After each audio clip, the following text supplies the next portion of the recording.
All right. Well, good afternoon, and thank you all for joining us today. My name is Ayanna Pressley. I'm the Congresswoman representing the Massachusetts 7th Congressional District. It is a great honor to stand here alongside Representatives Clyburn, Scanlon, and Omar, and certainly an honor to stand shoulder to shoulder with such a broad and diverse coalition of movement builders and justice seekers. The mass incarceration crisis is one of our country's greatest failures. It is a policy failure, and it is a moral failure. It's a shameful crisis that has ravaged our communities, destabilized our families, and inflicted generational trauma for far too long. Growing up with an incarcerated parent myself, I can only imagine how different my own childhood would have been if my father was able to get the help that he desperately needed. Instead of compassion and care, the system only offered him criminalization and incarceration for his substance use disorder. And as a child, I was forced to also carry that burden, that stigma, that shame. My story is hardly an anomaly. Across the United States, 50% of adults have had an immediate family member incarcerated. That is a tragedy, and it is a damning commentary on the state of our nation. But there is a solution, and clemency is a part of that solution. President Biden can use clemency as a tool to put thousands of people on a pathway to healing and reunification with their families. He was elected with a mandate to lead with compassion and change lives for the better. And today, he has the power to do so right now. The power to reunite families, addressing long-standing injustices in our legal system, and to help us end mass incarceration. He has the power to cement his legacy as one of the most impactful presidents of our time. And he has the support of millions of people across our country who have felt the harms of mass incarceration. Young children longing to hug their grandparents, people who have taken responsibility for their mistakes, and those who simply were never given a fair chance. Clemency works. Clemency heals. Clemency saves lives. Many of us are standing here today at this podium. We know this to be true. That's why earlier today, my colleagues and I sent a letter to President Biden calling on him to use his executive clemency authority, and we have some ideas on who he should prioritize. The elderly and chronically ill are folks that pose no threat to public safety. People with unjustified sentencing disparities like crack cocaine disparities, and even those who don't benefit from new laws due to lack of retroactive clauses. Those on death row who are at risk of barbaric and inhumane murder at the hands of the Trump administration can have their death sentence commuted and be resentenced to a prison term. And women who were punished for defending themselves against their abusers or were coerced into criminal activity as part of an abusive relationship can benefit from clemency. Broad clemency action works. We know President Biden agrees because of what he has done. The president's previous use of clemency to pardon people convicted of simple marijuana possession and LGBTQ plus former service members has had life-changing impacts. So as we brace ourselves for an incoming administration and anticipate wholesale harm rather than healing, we must do everything in our power to save lives while we still can.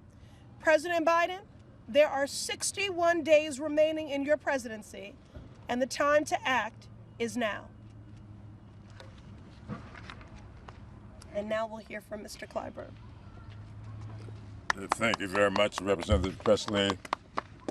And thank you very much for including me in this process today. And thank you for the tremendous leadership that you've given to this great cause. I don't think any family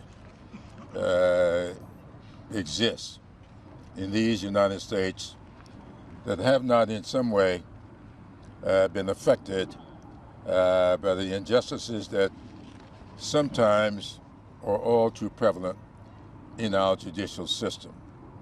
And one of those happened to deal with an issue that I don't particularly like to use the term of victimless crimes, but that is a fact, that so many people who are serving extensive sentences today are there because of crimes that have really no victims. And that, to me, is astonishing, and it's something that should be dealt with in a very positive way. We often use the phrase that all elections have consequences, and we tend to use that towards a negative. But the election of Joe Biden was a very positive consequence on this issue. And he's already demonstrated that, as Representative Pressley mentioned earlier, when he used his clemency powers to address the injustices that existed in our drug laws and those penalties. We're here today to ask him to take another step in that direction and to demonstrate once again a very positive consequence of his having been elected our 46th president, and to carry out his clemency powers in a very positive way. All of us are familiar with Martin Luther King Jr.'s admonition, which he really borrowed from a preceding philosopher, that the arc of the moral universe is long, but it bends toward justice. This issue is a long-standing issue. It's been around for several decades.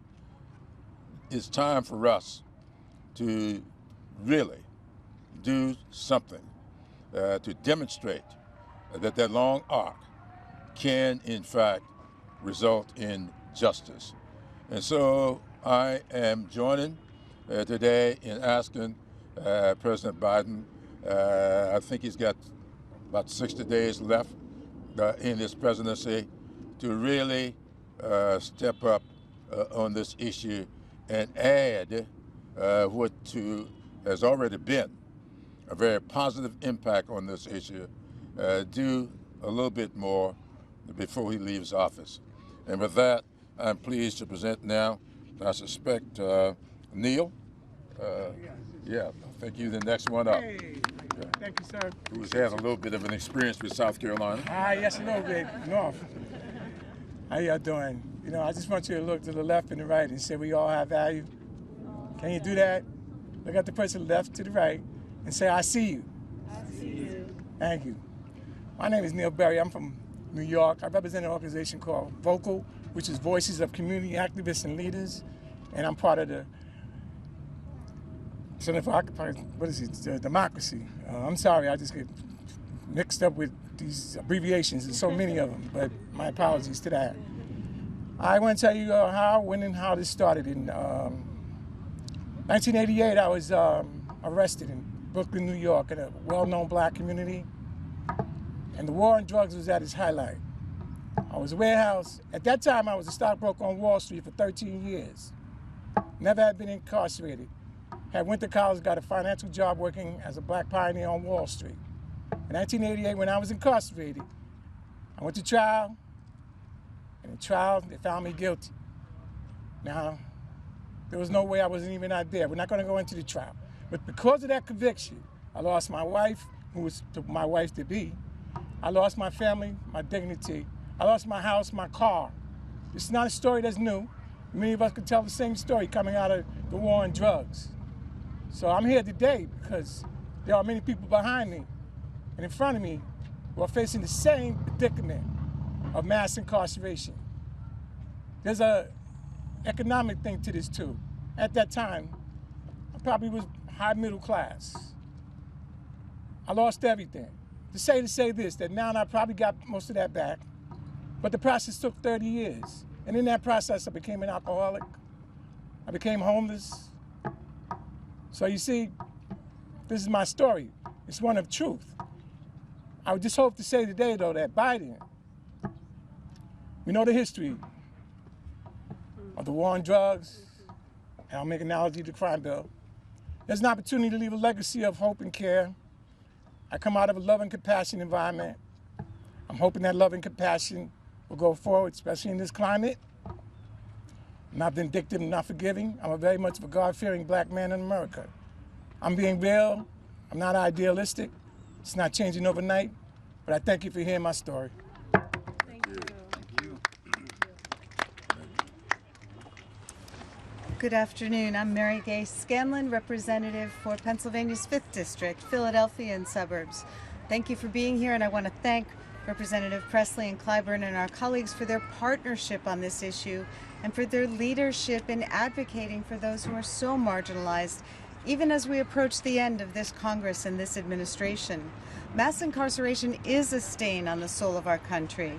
It has disproportionately impacted the most vulnerable Americans, destabilizing families and communities, and inflicting intergenerational trauma. We're talking about 2 million people locked up in jails and prisons across the country, with 1 in 2 adults having had an incarcerated family member, and hundreds of thousands of people who do not pose a significant threat to public safety being subjected to extraordinarily long and punitive sentences.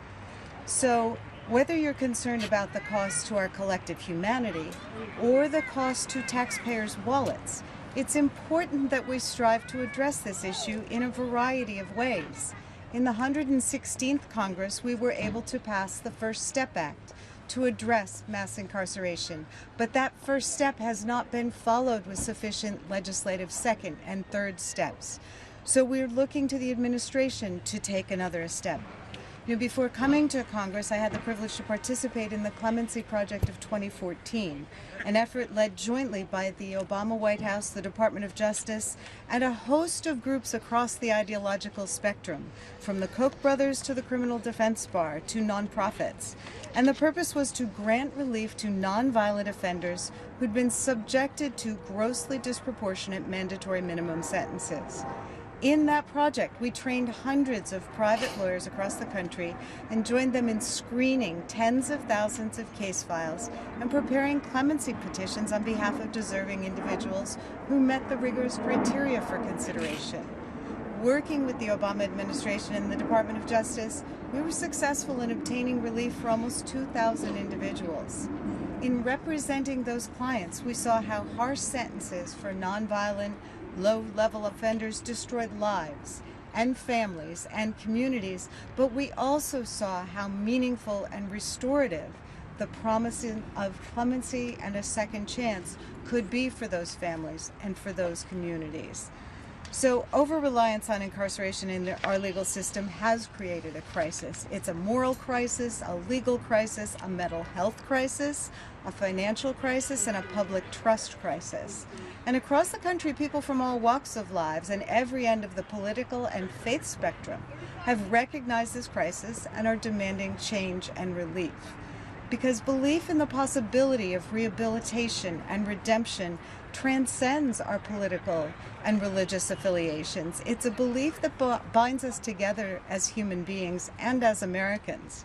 So clemency is an important check and balance on the criminal legal system, one that has existed since our nation's founding as a tool to more fully administer justice. So we are urging that the President expand upon his previous use of clemency power, including pardoning people convicted of simple marijuana possession and those LGBTQ plus former service members. He understands the life-changing impact that the wielding of this power can have, and that's why we're here to support for furthering those efforts. We're asking the President to use the powerful tool at his disposal and take decisive action to address this national issue in the closing days of his administration, as so many of his predecessors have. So justice can't wait. Now is the time to bring awareness to the scarcity of second chances in our criminal legal system. It's the time to forcefully confront mass incarceration. Now is the time to acknowledge the power and promise of rehabilitation and redemption. And now is the time for President Biden to use his constitutional authority to make an important statement about the injustices in our criminal justice system. So I want to thank again my colleagues for their partnership. I look forward to our continued work to push for change to our criminal legal justice system and shift from a system focused on punishment to one that more truly embraces rehabilitation and redemption. And now I'm going to hand it off to Maria Garza of the People's Coalition. Thank you.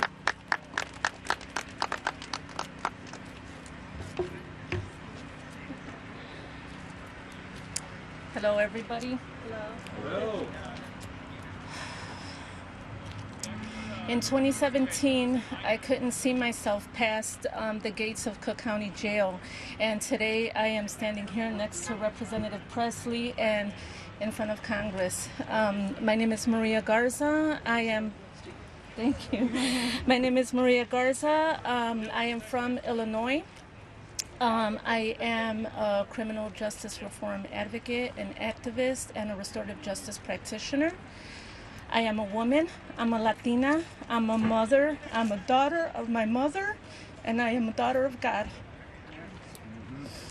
I am the co-founder of an organization called Challenge to Change in Aurora, Illinois, which provides and offers comprehensive pre-release and post-release support to our community members that are reintegrating back into society after incarceration. I am also here with the People's Coalition for Safety and Freedom, a national coalition of grassroots organizations led by folks directly impacted by the criminal justice system. In my work, I meet people every day, people that I left behind once I was released. This work for me is personal. In 2018, after serving 6 years in pretrial status, I was convicted of calculated criminal drug conspiracy, trafficking, and possession. My mandatory minimum under Illinois truth in sentencing laws was 60 years at 75%. To somebody in my age, and I'm not going to say what that is, my sentence would have outlived me. I would have died in prison. I benefited from a legal team and advocates that came in to advocate for my resentencing. I would have become the first woman in the state of Illinois with the longest length of stay for a drug offense. How does that happen? That started with the '94 crime bill. A crime bill that gave the criminal justice system the power and the authority to implement harsh sentencing laws. Sentencing laws that would not allow people to come home. That became punitive instead of rehabilitative. But if I didn't have the help of these people, where would I be? I would still be in Illinois state prisons fighting for my freedom. Why I do this work? I do this work for the people that I left behind that do not have the strength, the voice, or the opportunity to fight for their freedom the way I did with mine. Me serving 60 to 20 years could not possibly been rehabilitative.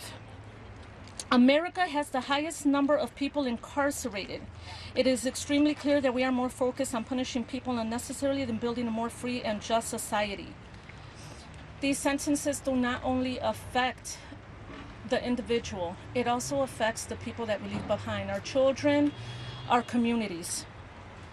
When you incarcerate one of our men, you disrupt the home. But when you incarcerate one of our women, you disrupt the home and the communities that we helped build, that we forged together. This is the legacy of the '94 crime bill. President Biden, as the primary author and the founding father of the 1994 crime bill, you have the moral obligation to do everything within your power to right the wrong. 30 years wrong, 30 years too long of the '94 crime bill. We have tens of thousands that never got the same chance that I did.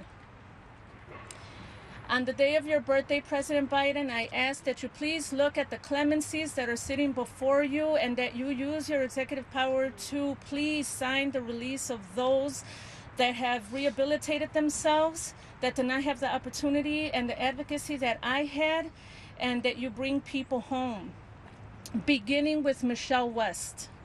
Thank you. Thank you. Thank you. Woo.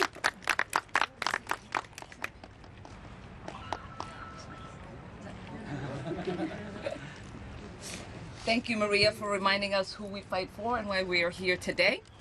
Today, we join a growing chorus of voices calling on President Biden to exercise on one of the most profound powers of the presidential office, the power of clemency.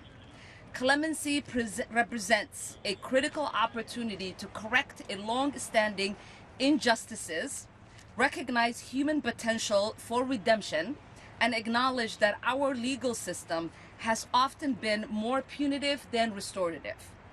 The United States represents just 5% of the world's population, yet we hold more than 20% of the global prison population. Over 1.9 million individuals are currently incarcerated, with a disproportionate impact on communities of color. Black men are incarcerated at more than 5 times the rate of white men, a legacy of systematic inequalities that have persisted for generations. Recent reforms like the First Step Act have begun to address some of these inequalities, but they are not enough. Clemency offers a direct path to immediate relief for people who have demonstrated rehabilitation, who have developed job skills, pursued education, and shown remarkable personal growth despite challenging circumstances. This moment calls for a moral courage. This calls for recognizing that true justice is not just about punishment, but about giving people meaningful opportunities to contribute to their communities. President Biden has a real opportunity to make a difference. In these final days of his term, we are calling on him to act. Let's give people a second chance. Thank you. Yeah. And with that, I invite Jason Ortiz, Last Prison Project. Yes, thank you. Hello, good afternoon, everyone. My name is Jason Ortiz, and I'm the Director of Strategic Initiatives for the Last Prisoner Project. We are the nation's most impactful nonprofit organization dedicated to helping those who are incarcerated for cannabis crimes achieve their freedom, get reunited with their families, and become productive members of our community again. We have helped hundreds of amazing people achieve freedom, yet there are still over 3,000 prisoners in federal prison for cannabis crimes. That's 3,000 people that are wasting away in cages for actions that are now legal in 24 states and legal right here in DC. Sadly, as of today, President Biden has given freedom to more turkeys than he has to people. This is a gross injustice and an injustice that President Biden could correct with the stroke of a pen. A pen just like this could give hundreds of people their freedom and write history. These are real people, people like Edwin Ruiz. Edwin Ruiz was sentenced to 40 years for a non-violent cannabis charge. 40 years. He's currently served 27 years for that charge, and will be serving another 13 years in federal prison unless President Biden acts. He has missed graduations, first loves, and so much more for his children. All for a mistake that is again now legal for multi-state corporations to make millions on a daily basis. People like Ismail Lira. Ismail Lira was sentenced to life in prison for a non-violent cannabis charge. Life in prison for the same action that is now generating tax revenue for cities and states across the country. People like Jonathan Wall, who was sentenced to 10 years in federal prison for his first offense. And I am here today with his mother, Mitzi Wall, who has been advocating for his release for those entire 7 years. All of these men have served far more time than their crimes warrant. This is why we are here today, to implore the president to do the right thing and choose compassion compassion over criminalizing our communities by commuting the sentences of our constituents and reuniting them with their families for the holidays. This is the last opportunities for these men to achieve freedom and probably for a very long time. So we are very thankful to our congressional champions and allies for standing with us today, and we call on all members of Congress to join our courageous champions in this most noble of efforts. And lastly, and maybe most importantly, I call on all people of conscience to call the president today and every day to ask him to free our people. They have served far more time than is warranted for their crimes, and together we can right the wrongs of the war on drugs and finally bring an end to this nightmare of a policy. We can do this together. We can stand up and show that the 70% of Americans that support cannabis legalization want this madness to end today. President Biden, you have the power to right this wrong with a stroke of a pen. Do the right thing, choose compassion over incarceration, and leave a legacy as a president that we can all be proud of. Thank you very much. And Reverend Slaughter. Thank you, Jason and Representative Pressley, for your steadfast leadership in calling for repair of the harms caused by mass incarceration. To the other members of Congress who have joined us today, I hold you in prayer. May God grant you strength for the battle. I am Pastor Brandy Slaughter, and I joined the abolition movement during the federal killing spree in the first Trump administration. And I'm grateful to stand in partnership with you all today as a board member of Death Penalty Action. Today's event is largely about the many thousands of Americans caught up in a criminal legal system who perhaps should be freed because they have served prison time for relatively minor crimes. Our focus at Death Penalty Action is to stop executions. So I want to be clear that when it comes to our call to President Biden to commute the death sentences of those on the federal and military death rows, we're talking about people who must be held accountable to some very serious crimes. We're not talking about freeing such people. But frankly, it's not even about them. It's about us. It's about us as a people, who we are and who we want to be. If our actions define us, do we want to be killing prisoners when we don't have to? President Biden has been very clear that he opposes the death penalty.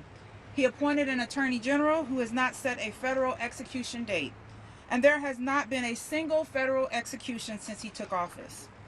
But that will change unless President Biden acts now. We know what the next president plans to do if any prisoners are left under a sentence of death at the end of the Biden administration. We've been there, we've done that.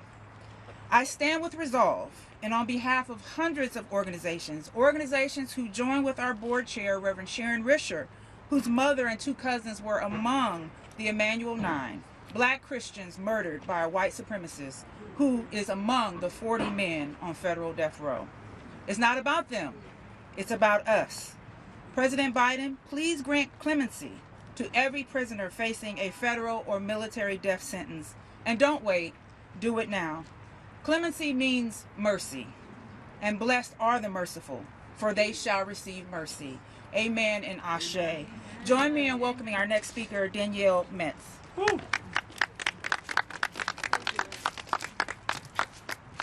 Good afternoon. Good Thank you, Congress, for having us today. My name is Danielle Metz. I'm the Director of Clemency for the National Council for Incarcerated and Formerly Incarcerated Women and Girls. There is no more important time than in this moment that President Biden should use his executive power of clemency to start releasing the women and men that are incarcerated here in the United States. Women deserve a second chance, like me. Women who have already served a lifetime. We have sisters and brothers that have been in their 40 and 30 and 50 years.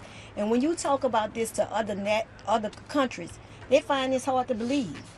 But it's true here in the United States. I know the profound effect of clemency that clemency has. I lived on both sides of that story. At the age of 26, I was sentenced to 3 life sentences plus 20 years.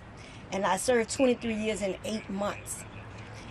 And President Obama granted me clemency. And since my second chance, I have not squandered. I have not stopped. I have not stopped marching. I have not stopped screaming. I have not stopped politicking. I have not advocated for the sisters and brothers that are still incarcerated.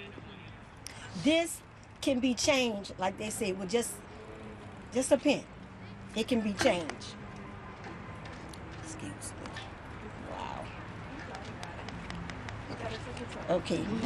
Every day I witness with the work that I do. Every day I witness the hope and dreams of the people that are still here, that are incarcerated. And although they're still incarcerated, you would think they have given up hope. But they're not hoping. They're waiting. They have not given up hope. They are waiting for their opportunity to contribute to society, if only given a second chance. At the National Council, we advocate for women and men every single day. Since the day I was released from prison, I have not stopped, and I will not stop chanting, free her. Free her. Free her. Free her. Free her. It is hard to continue and live in a free society knowing that you was on the bunk with somebody for 24 years and to come out here and not advocate for them. They have women every day call me every day just to know that their names are alive. These women are not statistics. Their stories are not forgotten. And that's why we amplify their names and let them know they are loved and they are worthy and they are seen. We know they still exist.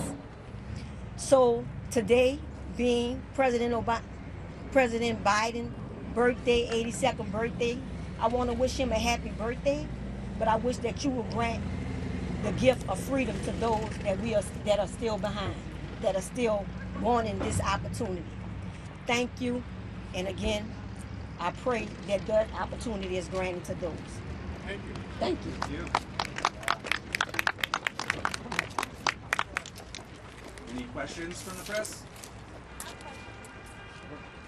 Hi, I'm David Smith of The Guardian. Just a question for one of the Democratic members of Congress.